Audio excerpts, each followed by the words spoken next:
என்ன மாவட்டம் அர்ஜென்ட்டாக வர சொன்னிய வந்திருக்கேன், என்ன விஷயம்? தேர்தல் நெருங்கிடுச்சு. தலைவர் போன் மேல போட்டு குறைஞ்சி இருக்கிறாரு. வீட்டில் வச்சு பேச முடியாது, ஆஃபீஸ் வச்சு பேச முடியாது. முக்கியமான விஷயம், அதுக்காக செய்தி சொல்லிட்டு வந்தேன். நான் என்ன பண்ணணும்னு சொல்லுங்க மாவட்டம். இந்த மாதிரியா மேல் எடுத்து பணம் வந்திருக்கு. வட்டத்துக்கு எல்லா வட்டத்தையும் கொடுக்கணும். இப்போ எல்லா வட்டத்தையும் கூப்பிட்டு ஒன்னா வச்சு கொடுக்கறதா, இல்லை ஒவ்வொரு வட்டத்திட்டு தனியாக கொடுத்து சொல்லுவோமா? அதை வச்சு ஒரு கேட்ப வந்தீங்க. நான் ஒரு ஐடியா சொல்கிறேனே, சொல்லு. எதுக்கு அவங்களையெல்லாம் கூப்பிட்டுக்கிட்டு நம்ம ஊரில் பேசி காசு கொடுங்க, நான் கீழே கொடுத்துக்குறேன், நானே கொடுத்துக்குறேன், அவர் பேசி முடிவு பண்ணிக்குவோம் நம்மள. இப்போ நீ கொடுக்குறதுன்னா ஒவ்வொரு ஊராட்சி எல்லாருக்கும் தனியாக கூட கொடுக்கணும். ஆமாம், அது அவங்க பட்டோட கரெக்டாக பண்ணணும். இது யாரு கரெக்டாக கண்டுபிடிக்கிறது? கீழே கொடுக்குறது நான் கொடுத்துக்குறேன், நீங்கள் வந்து எங்கள் ஏரியாவுக்குள்ளதை என்கிட்ட ஒப்படைச்சிருங்க. நீங்கள் உன்னை முடியா மற்ற வட்ட செயலாம் இருக்காங்கல்ல, அவங்களாம் கூப்பிட்டு கூட்டம் போட்டு அவங்களுக்கு கொடுக்க சொல்லுவோமா, இல்லை தனித்தனியாக கூப்பிட்டு கொடுப்போமா? அதுதான் கேட்போம்னு ஒன்று கூப்பிட்டேன். உன் ஐடியா என்ன சொல்லு. மாவட்டம் மேலே இருந்து எவ்வளோ பணம் வந்திருக்கு அதை முதல் சொல்லுங்க, நம்ம ஒரு முடிவு பண்ணிக்கிட்டு அப்புறம் பேசிக்குவோம். அதை விடியா, நான் மேலிடத்துல ஒரு வட்டத்துக்கு 50 லட்சம் கேட்டேன். ஆனால் அவ்வளோ வரல. நம்மளா பார்த்து 40-30 கொடுக்கலாம். அதுக்கு தான் கேட்டேன். இப்போ 40-30 சொல்றீங்கல்ல, ஒரு 30 கொடுப்போம், பாக்கி 10 இருக்குல்ல, அதை நம்ம பார்த்துக்குவோம். இதை கேட்காத, நான் அவசரம் ஃபோன் போட்டு வர சொன்னேன். இந்த மாதிரியா நிறைய வேலை இருக்குது, கிளம்புறேன். உனக்கு ஒன்று சொன்ன மாதிரி 40 கொடுத்துட்றேன். நான் மற்ற வட்டத்துக்கெல்லாம் 30 தான் கொடுக்க போகிறேன். சொல்லிக்கிறாரு. ஆனால் எந்த பிரச்சனையும் வரக்கூடாது, எந்த கம்ப்ளைண்ட் வரக்கூடாது. கரெக்டாக பிரச்சனை என்ன உனக்கு பாத்துக்கிறியா? சரி வரேன். வணக்கம் வணக்கம். தலைவரை வண்டியில வந்துகிட்டு இருந்தேன், நீங்க போன் அடிச்சிருக்கீங்க, அதான் உங்களை பார்க்க அனுப்ப வந்திருக்கேன். ஆமையா, நான் மாவட்டத்தை பார்த்துட்டு இப்போதான் வந்துக்கிட்டு வீட்டுக்கே போகல. இது எனக்கு தெரியாது, நீ போன் அடிச்சாங்க நான் வந்துட்டேன். வாங்க எஸ்பிஆர், ஏன் அண்ணன் வந்திருக்காரு, ஏன் அவரை போட்டு இழுக்கிட்டு வரேன்? எலெக்ஷன் வந்தாதானே உங்களுக்கு எல்லாம் தெரியுது.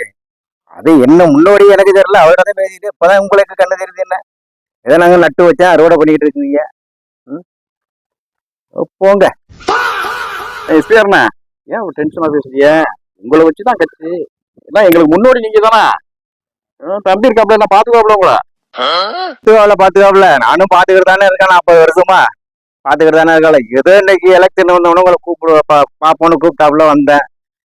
ஏன் நான் அன்னையில இருந்து இன்ன வரைக்கும் அப்படியே தொண்டனா தான் இருந்துட்டு இருக்கேன். நான் அப்படியே இருந்துட்டு போறேன். இந்த கட்சியை கட்டி கேட்கணும்னா இருக்கிற மக்களுக்கு வர்றது நல்லதுங்கிறத செய்யுங்க, நீங்க இவ்வளவு அமைக்கிட்டு வீராம. எஸ்பிஆர் பேச்சே வந்து ஒரு வித்தியாசமா தான் இருக்கும். அப்பையில இருந்து அப்படிதான் அண்ணன் வட்டம். நாங்கெல்லாம் வந்து பொறுப்புல இருக்கும்போது மக்கள்கிட்ட காசு கொடுத்து ஓட்டு வாங்கல. எங்களுடைய பணி நேரடியா மக்கள்கிட்ட போய் எங்களை தொண்டை செஞ்சோம், ஓட்டு போட்டாங்க. இன்னைக்கு அப்படி இல்லை, எல்லாம் பணம் கொடுத்து ஓட்டு வாங்குற அளவுக்கு போயிட்டு. என்ன நீ மேல இடத்துல இருந்து வந்திருக்க பணத்தை ஏதோ கடைசி தொண்டனை வரைக்கும் போய் கிடைக்கிற மாதிரி அதை கொடுத்து ஓட்டை வாங்கி இந்த கட்சியை வந்து நிலநாட்டுங்க. நாங்கெல்லாம் அவ்வளவுதான், முடிஞ்சு போச்சு. இனிமே நான் அன்னைக்கு வந்து இன்ன வரைக்கும் இப்படிதான் இருக்கிறேன். என்ன பாத்துங்க, ஏன்னா மேல இடத்துல இருந்து எவ்வளவு நிதி வருது போது வருதுங்கிற எல்லா விவரமே எனக்கு தெரியும். தெரியாமல்ல, ஏன்னா நீங்க இப்போ வந்தீங்க இந்த கட்சிக்கு, கிட்டத்தட்ட நான் 40 வருஷம் அந்த கட்சியில இருக்கேன். நீங்க அதுக்கப்புறம் 4 கட்சி மாதிரி வந்துருக்கீங்க. இப்ப இன்னைக்கு நீங்க வந்து வட்ட பொறுப்புல இருக்கிறீங்க, நான் வந்து கட்ட பொறுப்புல தான் இருக்கிறேன். பரவாயில்ல, தம்பி அழைச்சி வந்துச்சு, நம்ம மக்களுக்கு என்ன செய்யணுமோ செஞ்சு விட்டுங்க.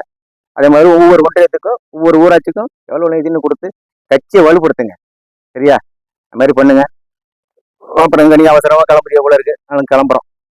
சரி, அப்புறம் என்ன தம்பி பேசிட்டு வாங்க.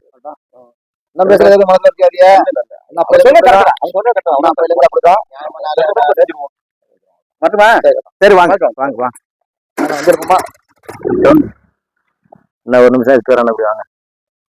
என்னென்ன ஒரு கட்சியில முன்னோடி, ஒரு அனுபவசாலி, ஒரு மூத்தவனு ஒரு அழைச்சிட்டு வந்தா நீ இந்த மாதிரி அவர் கொடுத்தியாரு. கிடைக்கிறதும் எனக்கு கிடைக்காம இருந்தாலும் பண்ணி எல்லாத்தையும் ஆட்டை போட்டு போகிறான். அந்த அடையில துண்டை போட்டு தான் போகிறான். எப்படி தம்பி கிடைக்காம போவோம்? உங்களுக்கு கிடைக்கணுங்கிறதுக்கு தான் அவர்கிட்ட சொல்லியிருக்கேன். ஒரு அமிக்கிட்டு போயிடக்கூடாதுங்கிறதுக்கு தான் அந்த வார்த்தை சொன்னேன். அதெல்லாம் உங்களுக்கு வர வேண்டியது வந்துடும். இருங்க வண்டியை வாரம் பார்ப்போம், நடக்குதான்.